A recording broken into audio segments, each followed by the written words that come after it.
7 de la mañana con 51 minutos. Voy a iniciar la entrevista y voy a hacer corte y vuelvo porque se me atraviesa la hora, era las 7:40, teníamos pactado, pero lo retomo porque ya lo tengo en la línea, el escritor José Luis Moreno del Colegio de Sonora. Buenos días, Buenos doctor.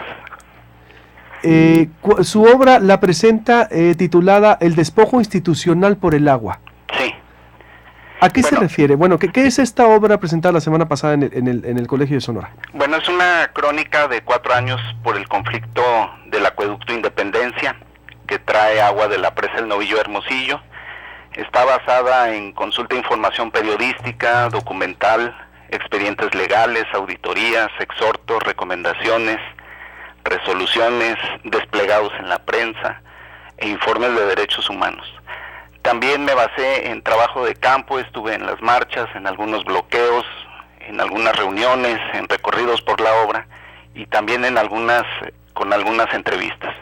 Y el libro contiene un seguimiento de las violaciones a las suspensiones provisionales y a las definitivas que iban marcando los jueces, y también contiene un análisis del último convenio que se firmó entre la CONAGUA y la Secretaría de Gobernación con los opositores, y termina con unas conclusiones en donde yo digo que estamos ante un despojo institucional de agua.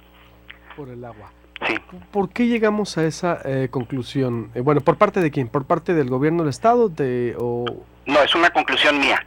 Al ver el desempeño y el actuar de las instituciones, de Profepa, Conagua, Semarnat, el gobierno del estado, los mismos congresos y el poder ejecutivo, tanto federal como estatal, yo concluyo que hay negligencia y complicidad en el actuar de todas estas instituciones para despojar de agua a la cuenca del río Yaqui. ¿Las actuales o las pasadas federales, por ejemplo? Las dos. La crónica incluye desde febrero de 2010 hasta febrero de 2014. Por lo tanto, incluye tanto el Poder Ejecutivo Federal en la época de Felipe Calderón y también en la época de Enrique Peña Nieto. José Luis, tengo que hacer un corte y vuelvo contigo, ¿me permites? Sí. Si me atraviesa. Estoy hablando con el investigador José Luis Moreno, su obra El despojo institucional por el agua, sobre la lucha precisamente por el vital líquido en Sonora. Volvemos. Contundente, impacto. De la mañana en punto, esto es Proyecto Puente, periodismo diferente. Les recuerdo, estamos en unirradionoticias.com. El portal informativo de los sonorenses, unirradionoticias.com, y en Twitter, @el Alberto Medina, para juntos hacer los datos duros de la información. Estoy platicando con el investigador José Luis Moreno. Está publicando su obra El despojo institucional por el agua, el despojo a los yaquis por parte, dice, de la complicidad y negligencia que hubo tanto del gobierno del estado actual y del gobierno federal de Felipe Calderón y el de Enrique Peña Nieto, en base a crónicas, documentación, trabajo de campo, que él mismo asistió a las manifestaciones, trabajo hemerográfico, trabajo de análisis comparativo, porque veo también, José Luis, que haces un análisis comparativo de el traspaso de agua de los trasvases de Tijuana, Los Ángeles, en Querétaro, y en tu introducción dice esto se vuelve un vicio pernicioso, y estás entonces en contra del trasvase de agua de Cajeme a Hermosillo. Bueno, mira, pongo los casos para comentarle a la gente que los asuntos del agua son serios, son delicados, es el recurso natural más importante y hay que aprender de las experiencias. Todos los trasvases generan beneficios, pero también generan costos. Entonces, en general, promueven beneficios económicos en las zonas donde llega el recurso, pero de donde se extrae hay muchos costos sociales y ambientales. Entonces yo incluyo el caso de Los Ángeles, Monterrey y Tijuana para mostrar que a lo largo de la historia esto sí siempre ha generado muchos conflictos y que tenemos instancias y mecanismos para prevenirlos y para enfrentarlos. Muchos de ellos están en la ley, muchos de ellos deben de tener un mayor conocimiento por parte de la sociedad para poder participar en ellos. Lo que me preguntabas al principio es ¿por qué llegamos hasta aquí? Bueno, pues es precisamente por eso, porque no se conoce la historia, porque no se conocen estos mecanismos y muchas veces pues porque estas instancias de negociación, diálogo y acuerdos no son utilizadas, ¿no? En la ley existen unos mecanismos auxiliares que se llaman consejos de cuenca, en donde todos los usuarios de una cuenca dirimen sus diferencias. En teoría deberían ahí dirimir sus diferencias para evitar lo que estamos viendo, ¿no? Pero no son utilizadas.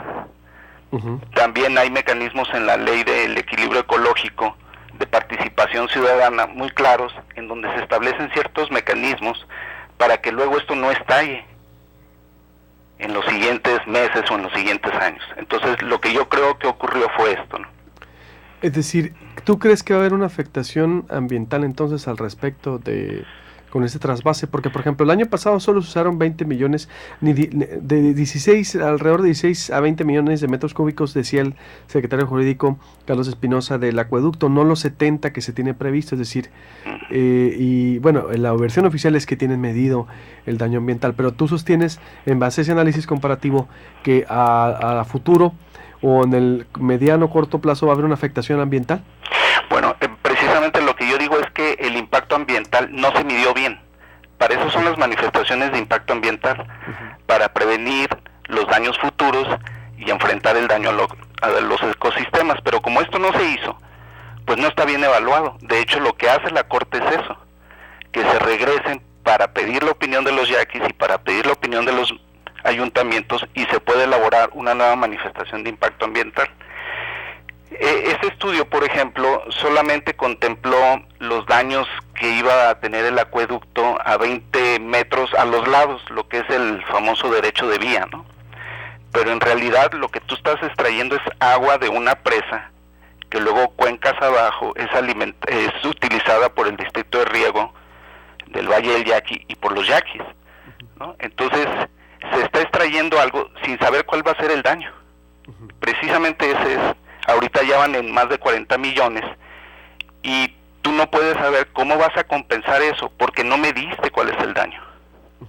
¿Me explico? Sí, obvio, es decir... O sea, tú estás sacando algo sin haberme dicho cuánto va a dañar y sin haberme dicho cómo vas a indemnizar. Por eso la Corte lo que hace es pedirle a la Semarnat que vuelva a consultar, que consulta a los yaquis porque no los consultó, y que emita un nuevo dictamen, ¿no? Como tú sabes, esa consulta ambiental está suspendida. Está suspendida, entre otras cosas, porque no se ha proporcionado la información que piden los yaquis, y además porque fueron detenidos Mario Luna y Fernando Jiménez. Y la Corte dice que todas esas consultas deben de ser libres, informadas y de buena fe. Y tú no puedes demostrar buena fe si encarcelas a los voceros. Por eso está suspendida.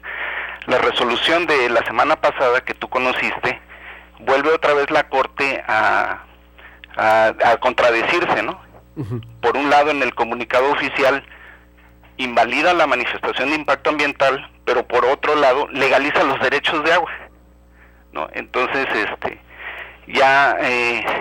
yo junto con otros investigadores estamos pensando en que hay una esquizofrenia en los ministros de la Corte, ¿no? Porque no resuelven, ¿no? Están dando resoluciones contradictorias entre sí, y por supuesto pues ambas partes, el gobierno del estado dice pues es una resolución a mi favor, y los opositores también. Por eso muchos decimos, entre ellos yo, que está pateando el bote, ¿no? Pues tiene 4 años así, ¿no? Sí, tiene 2 años con los juicios. Bueno, 2 años. Y está así, tiene otros juicios ahí pendientes, y bueno, la preocupación mía es de que si no se cumple la primera resolución, esta nueva, pues yo creo que va a ir por el mismo camino, ¿no? Porque le dice a la Semarnat que consulte a los 2 municipios y que en 30 días dé un nuevo resolutivo. Entonces yo digo, si no lo ha hecho en 2 años, pues cómo lo va a hacer en 30 días, ¿no? Por eso yo digo que es un despojo institucionalizado. ¿Dónde lo ubicas precisamente? Bueno, con este elemento que pones a discusión, pero aparte haces un recorrido tú y un análisis jurídico de la situación. ¿En dónde está el despojo institucional? ¿Cómo se legalizó ese despojo? ¿Me los pudieras explicar? Bueno, es precisamente lo que está haciendo la Corte ahorita. Está legalizando lo ilegal, ¿no? Está diciendo que no se cumple con la manifestación de impacto ambiental y sin embargo sigue operando el acueducto. Ese es el punto, ¿no? Dice que no se consultó a San Ignacio, Río Muerto y Cajeme y sigue operando el acueducto. por ejemplo, se clausuran las obras del ramal norte, que son continuación del acueducto, en el vaso de la presa y allá en el Boulevard Progreso, y sigue operando el acueducto. O sea, la gran contradicción es que opere un acueducto sin manifestación de impacto ambiental y que además la misma autoridad lo reconozca. Entonces, pues eso es una esquizofrenia, ¿no? Es ambigüedad, es patear el bote, y lo que está haciendo la Corte en realidad, el punto en el que estamos, que es tu pregunta concreta, es que la Corte está legalizando todo lo ilegal, lo está permitiendo. Por eso el gobierno del estado dice, yo no tengo ninguna resolución que diga que detenga el acueducto, pues lo sigo operando, ¿no? Y la misma con agua, ¿no? ¿Tú crees entonces que debió haber separado el acueducto? ¿Cuál sería tu conclusión como investigador? Porque haces el recorrido también, bueno, de lo legal, tu análisis comparativo, esta valoración de la Corte. Entonces, ¿crees que se debió haber suspendido? Porque la versión oficial, creo que 4 años nos las ha dicho, es que el acueducto no afecta, según estudios de la Conagua, que el acueducto era la única solución. ¿Qué valoración tendrías al respecto? Bueno, mira, yo pienso que se debió de haber suspendido desde la primera suspensión provisional que se dio hace más de 2 años. O sea, que es uno de los capítulos de mi libro. Desde ahí un primer juez dijo, manténganse las cosas en el estado en el que están hasta que no se resuelva esta garantía de audiencia. Y se siguieron, entonces estamos viviendo 3 años prácticamente de ilegalidades, ¿no? Entonces, a mí muchas veces me preguntan, oye, pues ¿qué propones? Pues ni modo que yo proponga que se siga violando la ley, ¿no? Debe de pararse el acueducto hasta que no se tenga una verdadera manifestación de impacto ambiental bien hecha. Esa es mi opinión. Oye, pero imagínate, pero es difícil, ¿no? En este momento ya en donde pues está la obra en operación, en donde se supone que fue la única alternativa, es decir, ¿por qué hasta ahorita, José Luis, saliste a dar esta postura? Nosotros te buscamos desde hace un año porque eres pues un experto en la materia. ¿Te estabas preparando, documentando, no querías hablar antes? ¿Por qué hasta ahorita? No, yo he presentado mis trabajos en otros lugares. Uh-huh. Tengo 2 años presentando en congresos y en reuniones mis escritos. Iba yo trabajando con los documentos que tenía a la mano y desde el principio lo dije. Lo que pasa es que a lo mejor muchos medios no se enteraron, pero está en memorias de congreso, en publicaciones y en artículos. Lo que resume el libro son los 4 años. En particular el libro tiene el recorrido durante 4 años, ¿no? Y yo creo que en estas cosas del agua uno debe de ser muy profesional, Luis Alberto. O sea, uno no puede salir a dar declaraciones sin tener los elementos y sin tener las pruebas, ¿no? Uh-huh. Entonces uno las va recopilando, las va armando y va armando ese rompecabezas, ¿no? ¿Qué pruebas encontraste, José Luis? Pues las auditorías. Auditorías y lo del agua, sobre todo ese comparativo, ¿no? De la afectación. Bueno, sobre todo dices, bueno, es que no sabemos si va a afectar o no porque nunca se hizo el estudio, pues. Uh-huh. Pero, por ejemplo, hay 2 auditorías. Una hecha por la Auditoría Superior de la Federación a la licitación de la obra del acueducto, en donde están muy claras todas las irregularidades. Y esa fue hecha hace 2 años, ¿no? La misma auditoría del ISAF, donde muestra todas las irregularidades a la compra de derechos de agua, fue pedida por el Congreso. O sea, el Congreso lo sabía, la Federación lo sabía. Todo lo que te estoy diciendo, no es necesario que yo publique un libro para que se sepa. Lo que yo estoy haciendo es integrar toda una serie de documentos públicos que se dieron a conocer en su momento, pero que no se les daba la debida importancia, ¿no? Claro. Por ejemplo, el informe de derechos humanos se conoce desde 2012. Lo conoce la autoridad. O sea, no creo que estuvieran esperando a que saliera mi libro para que se enteraran. Yo lo que estoy haciendo es integrar toda la documentación y dar mi opinión, ¿no? Ahora, dices que el acueducto está funcionando. Está funcionando una de las 4 bombas. No está funcionando en su totalidad. Entonces, la misma autoridad ha declarado que está funcionando al 25% de su capacidad, ¿no? Uh-huh. Y también la misma autoridad ha señalado que hay alternativas por si se cierra el acueducto.